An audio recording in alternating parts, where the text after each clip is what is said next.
तो आइए नज़र डालते हैं आज के दैनिक जागरण अखबार पे। और इसमें हमने एक खबर को आपके सामने दिखाया है।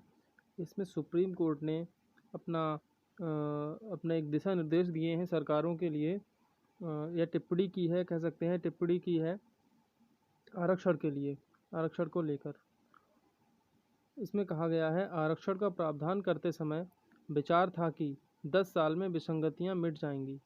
और क्या कहा है सुप्रीम कोर्ट ने, देखते हैं।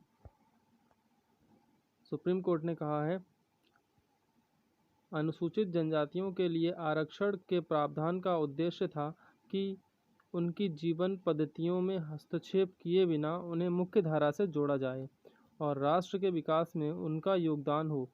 आरक्षण इसलिए नहीं दिया गया था कि उन्हें मानव चिड़ियाघर की तरह देखा जाए और प्राचीन संस्कृति व नृत्य का आनंद लेने का जरिया बनाकर छोड़ दिया जाए। और ये टिप्पणी इसलिए भी बहुत महत्वपूर्ण है क्योंकि जो आरक्षण का लाभ है उन परिवारों या उन लोगों को नहीं मिल पा रहा है जो इसके असल में हकदार हैं, और इसका लाभ वो लोग उठा ले रहे हैं जिनको इसका लाभ नहीं मिलना चाहिए। शीर्ष अदालत के 2 टूक, इसमें देखिए कहा क्या लिखा गया है। तब से आज तक बस संशोधन होते रहे, लेकिन इस दिशा में कोई सार्थक पहल नहीं हुई। आरक्षण के लाभ के लिए पात्रता सूची का ना समीक्षा हुई और ना ही आरक्षण खत्म हुआ। लगातार लाभ उठा रहे बहुत से लोग अपने ही वर्ग में नीचे तक लाभ नहीं पहुंचने दे रहे। और अंतिम लाइन बोल है, जरूरतमंद तबके तक फ़ायदा पहुंचाने के लिए पात्रता सूची की समीक्षा करना जरूरी। और आइए हम इस पे मेन बातों पे हम नज़र डालते हैं। अपने 152 पन्नों के फैसले में अदालत ने कहा कि अन्य पिछड़े वर्गों, अनुसूचित जातियों और अनुसूचित जनजातियों के साथ हुए भेदभाव के कारण सत्ता में उनकी भागीदारी को सुनिश्चित करने के लिए आरक्षण का प्रावधान किया गया था। उस समय सोचा गया था कि 10 साल के भीतर सामाजिक विसंगतियों, आर्थिक असमानता और पिछड़ेपन को समाप्त कर दिया जाएगा, लेकिन ऐसा नहीं हुआ।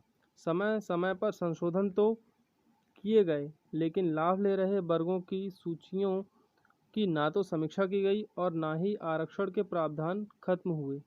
पीठ ने आगे कहा कि समीक्षा तो दूर, अब तक आरक्षण बढ़ाने और आरक्षण के भीतर भी आरक्षण देने की मांग हो रही है।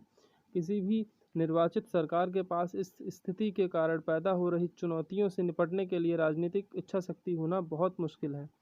संविधान पीठ ने माना कि सरकार को आरक्षण के प्रतिशत को छेड़े बिना लाभार्थियों की सूची की समीक्षा करनी चाहिए। ऐसा होने से पिछले 70 साल से या सूची में शामिल होने से अब तक लगातार फ़ायदा ले रहे लोगों से इतर आरक्षण का लाभ वास्तविक ज़रूरतमंदों तक पहुंच सकेगा। और ये बहुत ही बढ़िया निर्णय जो है सुप्रीम कोर्ट ने लिया है। और देखते हैं अब आगे राजनीतिक पार्टियां इस विषय में क्या करती हैं।